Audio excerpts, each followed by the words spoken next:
또 한 가지 드리고 싶은 말씀이 있는데요. 예, 우리나라가 드디어 미쳤습니다. 뭐 우리가 미친 거를 뭐 이미 알았지만, 예, 진짜 미쳤습니다. 뭐냐면요. 이게 조선일보에서 단독으로 나온 건데요.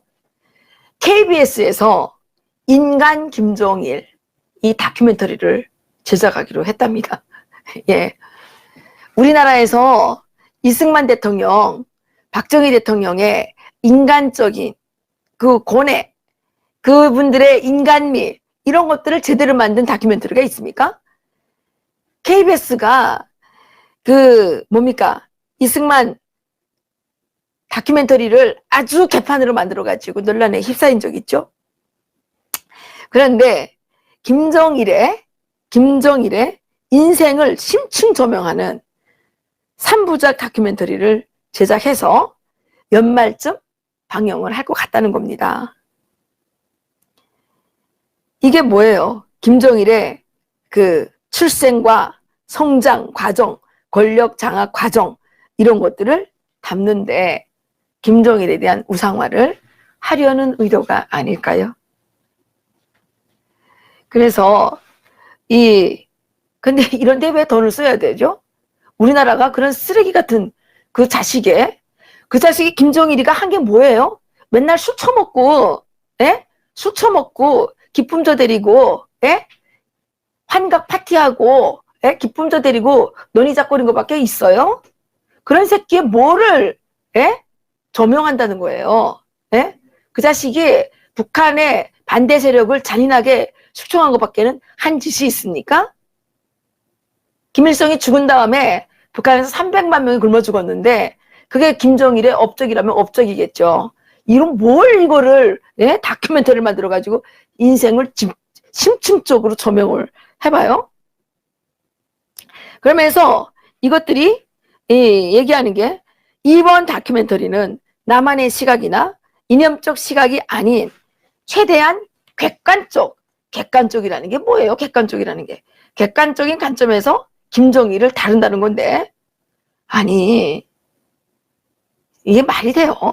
객관적이 뭐예요? 객관적으로 하면 김정일이가 첩이 사실은 우리가 알고 있는 건 5명이지만 알려지지 않은 첩도 까뜩하거든요. 그 첩에 대해서 다 말할 거예요? 예? 그 첩들을 어떻게 끌어들여 가지고 어떻게 나쁜 짓을 했는지 그런 거 다 보여주는 거예요? 예? 저는 KBS가 무슨 돈이 이렇게 남아나가지고 북한의 인간 쓰레기들을 데려다가 이렇게 환상을 심어주고 우상화를 시키는지 저는 KBS에다가 폭탄을 던지고 싶은 심정입니다. 어쩌다가 KBS가 이렇게 타락했습니까? KBS의 이 타락이 어디까지일지 정말 걱정입니다. 이 사람들이 할 말이 없으니까 이제 북한에 이런 말이 있습니다. 쫓겨가는 며느리는 이 말이 많다 그래요.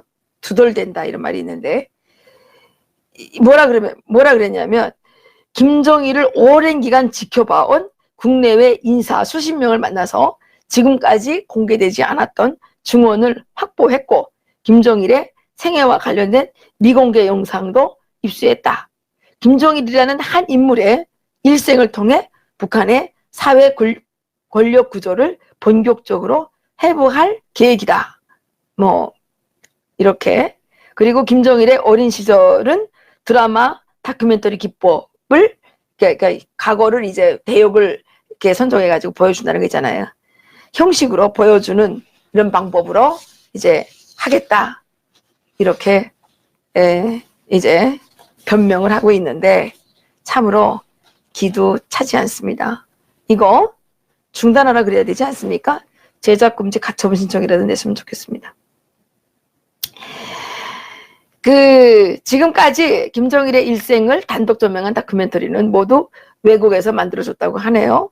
중국에서는 김정일의 방중에 맞춰서 그의 일생을 다룬 다큐멘터리를 제작해서 방영한 바 있고, 미국의 히스토리 내셔널 지오그래픽 채널에서 김정일 특집 다큐멘터리를 방영한 적이 있는데 그 KBS가 이제 뭐 국내에선 처음으로 한다는 거겠죠.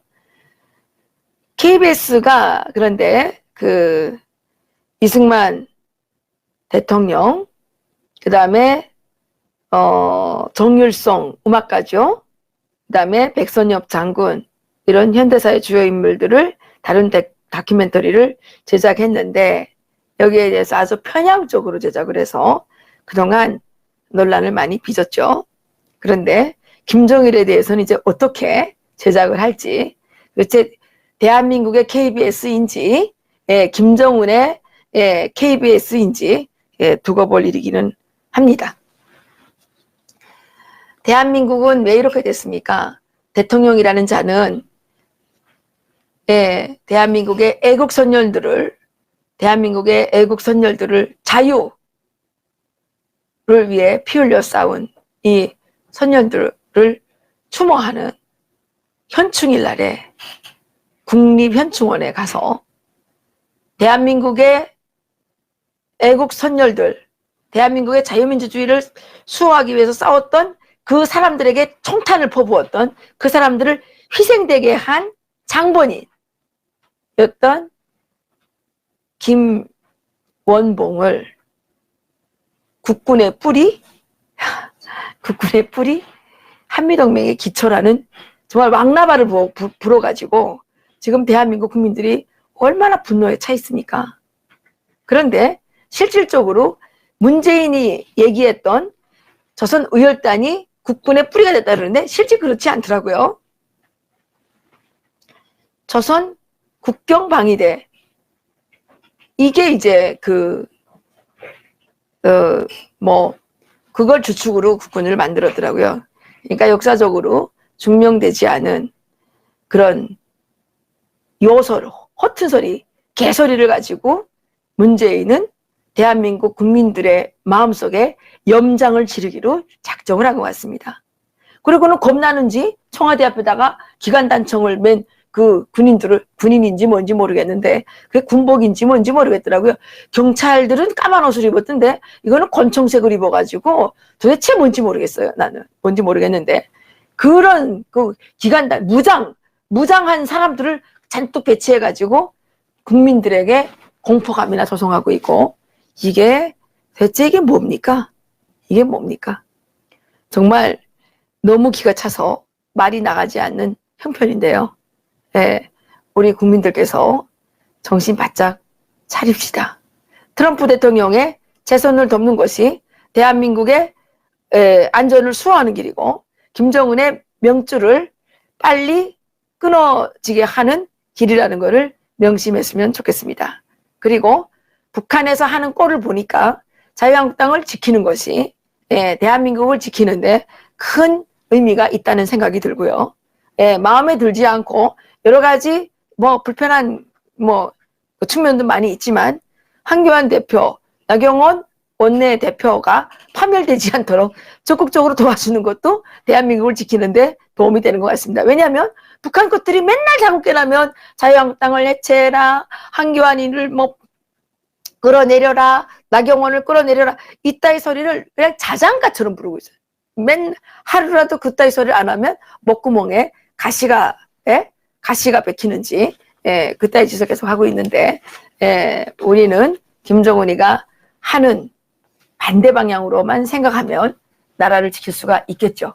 그래서 오늘 여기서 마치겠고요. 많은 분들께서 이렇게 또 참여해 주셔서 대단히 감사드립니다. 댓글도 많이 올려주셨는데 제가 이제 이거 댓글을 또 다 읽으려면 시간이 너무 많이 가니까 댓글을 읽어드리지 못했는데 댓글에 참여해 주신 모든 분들께 정말 다시 한번 감사의 말씀을 드립니다. 이해란 TV 그리고 장세율 TV, 주부 예찬, 이런 정말 열악한 환경 속에서 방송하고 있는 모든 분들께 또 이런 분들께도 구독과 좋아요 이런 것들을 좀 눌러주시고 또 통일약과를 좀 많이 애용해 주시면 저희들에게 큰 힘이 되겠습니다. 그리고 저희들이 아까도 전 시간에도 말씀드렸지만 강냉이 비빔냉면을 새로 또 좀 여러분들에게 출시했습니다. 왜냐하면 그 나라가 너무 어렵다 그러니까 우리도 또 갑자기 좀 가슴이 심장이 쫄아들어가지고 그 좀 저렴한 가격에 음식도 하나 만들어야 되지 않겠나. 그래서 강냉이 비빔냉면. 그렇지만 북한에서 이런 거 해먹는데 북한에서 해먹는 것보다는 훨씬 맛있게 하죠. 왜냐하면 북한에는 사과가 어디 있고 일상적으로 사과 먹을 수 없잖아요. 북한에서 사과 먹어보려면요 명절 때 명절 때도 거의 못 먹어봐요.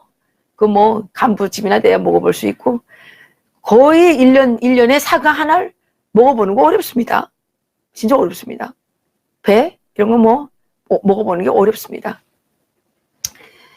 겨울에 어쩌다가 사과를 잘못 보관해가지고 사과가 막 얼어요. 그러면 온 사과를 한두 알씩 나눠주는 때는 있지만 이렇게 여기처럼 맛있는 사과를 먹어보기는 그렇게 쉽지 않습니다. 그 맛있는 사과 그 무슨 콩물을 뭐 비료로 주고 설탕가루를 비료로 주고 이렇게 백성들은 굶어 죽는데 이따위를 이제 비료로 줘가지고 만든 이런 그 맛있는 사과는 다 김정은이 이것들 패밀리 한 대만 다 그 공급이 되기 때문에 일반 주민들은 사과를 먹어보기 어렵습니다. 그런데 저희들은 여기는 사과가 많기 때문에 그 사과 또 갈아 놓고 배도 좀 넣고 고춧가루도 아주 태양초만 넣고 이렇게 해서 비빔 소스를 만들어 가지고 옥수수 그러니까 강냉이죠. 강냉이 국수에 비벼서 드실 수 있도록 제가 준비를 했습니다.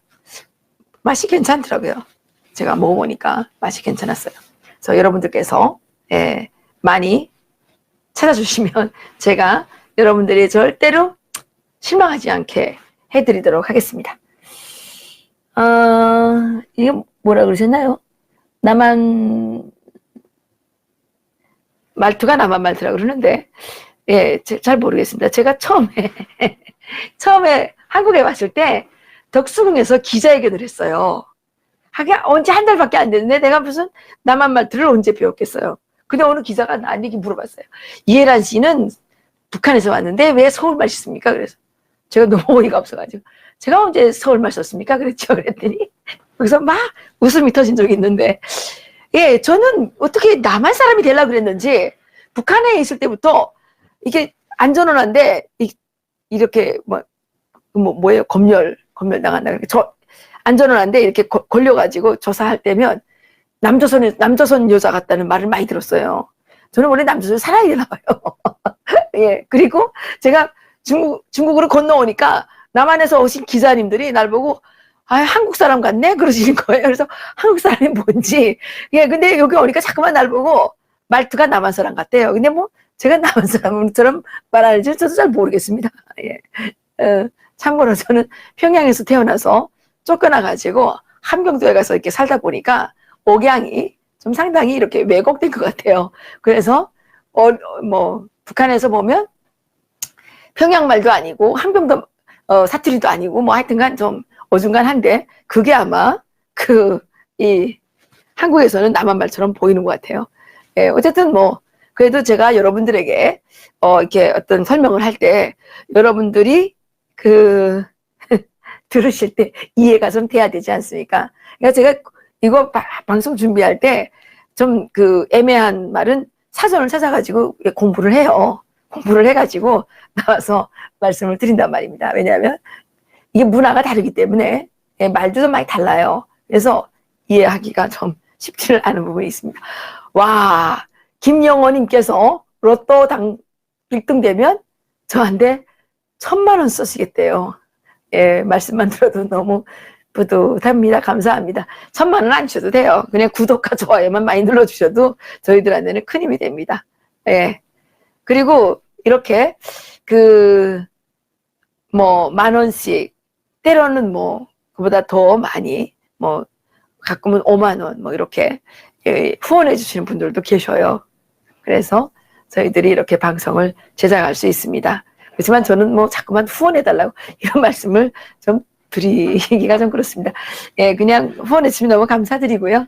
예, 구독과 좋아요만 많이 눌러주셔도 그것만으로도 감사하고, 예, 저도 또 여러분들에게 드려야 되는 게 있으니까 통일약과 많이 사주시면 그거를 그냥 너무 감사합니다. 예, 냉면 많이 예, 드셔주시면 고맙고요. 예, 제가 우리 직원들 월급을 잘 줄 수 있어야지 마음 놓고 방송을 할 수가 있는데 직원들 월급을 잘못 주게 되면 돈 벌어야 되기 때문에 자꾸 신경이 씌우지 않아요. 예, 여기서 마치겠습니다. 예, 감사합니다.